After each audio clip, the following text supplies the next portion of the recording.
मन करता चुनाव हम ही लड़ी आसनसोल हीरो मिला तो के खेत दहला। नमस्कार दोस्तों, तो देखिए खेसारी लाल यादव फिर से एक बार पवन सिंह को टारगेट करते हुए बड़े स्टेज करे कि अब हम ही लड़ जाई का आसनसोल से चुनाव। और वहीं पे जहां पर कि आसनसोल के महिला डांसर से पूछने के बाद में करे कि आसनसोल में तो एक हीरो मिल रहा था जहां से कि तुम सब खरीद दिए पवन सिंह, तो क्या पवन सिंह को खरीदा गया? क्योंकि ऐसे भी ये वीडियो में खेसारी लाल यादव सिर्फ हंसी लगाने और इंटरटेनमेंट के लिए किए हुए हैं।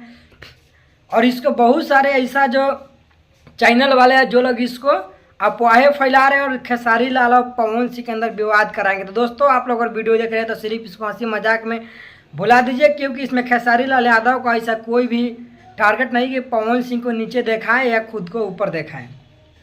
तो नमस्कार, मैं हूं श्यामजी कुमार, आप सब देख रहे हैं श्यामजी व्लॉग्स 24। और दोस्तों, वीडियो का पूरा मजा लीजिए। खेसारी लाल यादव इसमें काफ़ी सारा अपना रोमांटिक जो है कि बातें किए हैं, तो देखिए वीडियो को।